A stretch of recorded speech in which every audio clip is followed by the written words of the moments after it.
Hey everyone, welcome back to the wrap-up. We have a battle of two unbeaten teams. Number 6 Canadian taking on Childress and the District 1 3A Division 2 opener. Childress is off to their best start since 2003. I personally chose the Bobcats, as we mentioned, game of the week, one of our pick'em games tonight, mainly because they have home field advantage. They have a 14-game home winning streak going into this evening, and they only fell to the Wildcats by 1 point in Canadian last year. But you chose the Wildcats. And on the flip side of that, I chose them. They've won 22 straight district games. Last year, as they jumped up to 3A, had a little bit of a adjustment period. They seem to have made the adjustment. Canadians rolling like the Canadian we're used to. So we're going to see now how you, the fans at home, voted.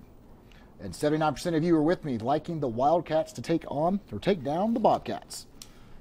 Let's head to that game now. Our game of the week, this one down in Childress. It promised to be a good one. And look at the fans. I love that support system out there. Bobcats showing up strong. That's right. Kfda going to take the quarterback draw right up the middle. PAT will be good. 7-0. Wildcats stay in the first quarter now. Wildcats have the ball again. Cavalier looking back to pass. He's going to throw it up to Eric Van Hoy. Only problem, he plays for Childress. He's going to return it to give the Bobcats a chance to score. Nice little return there. And after the turnover, Mason Marlock going to pound it in to take the lead, but the PAT would be blocked. 9-7 Childress at this point. Second quarter now. Payson Cavalier back to pass again. This time he's picked off by Jodan Gamble, a name we've called a few times this year. Told you, you can always gamble on him. Yeah, always bet on blue. Anyway, a little later in the game now, second quarter, Cavalier going to hook up with Garrison McCook. He's going to put Canadian back on top in this one, 14-9. First half very close. Very tight, close half. Now Tate Mitchell going to take it in from 1 yard out, and that will increase the Wildcat lead to 21-9, and that would be our halftime lead, but it'll be a lot tighter in the second half. 27-15. Canadians still won in Childress. That's right. Snapping their home game winning streak in their district opener. Well, let's take you now to River Road, hosting 5-0 Friona Chieftains. Monreal Marco going to take the snap and eludes pressure and takes it all the way to the 1 yard line. Monreal is for real. Now more from the Chieftains. Sergio Flores. He's going to get the handoff and punch it in for the score. A little later in the game, Flores. He's a one-man band out there. Yeah, he's going to take the snap and going to keep it for the 6 yard score for Friona. That's how you draw the line in there. And we're the fourth quarter of this one right now. Friona leads it 40-16. Of course, another big lightning delay in this one as well. Yes, another lightning delay. We'll take you now to Slayton, hosting the Muleshoe Mules. Pick this one up in the third quarter after the kickoff. Muleshoe's Michael Lozano breaks tackles and crossing across the field. Is he going to make it all the way? He's going to escape the jersey pool there. Oh, just gets tripped up at the hill.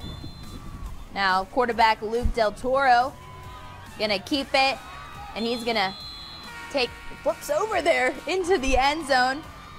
Muleshoe on top 10-7, but Slayton will come back down the field on fourth down, and Matt Gonzalez is going to put it in for 6. But not enough. The Mules get the win in this one, 17-14.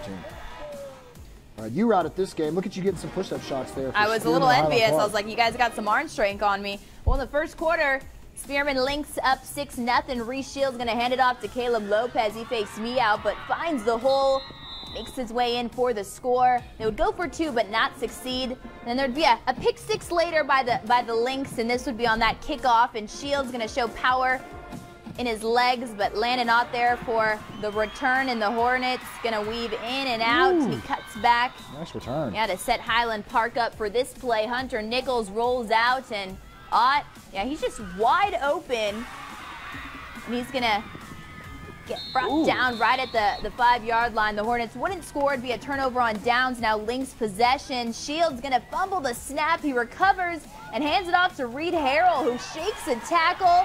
And it looks like he's going all the way back to the house, but he'd be brought down.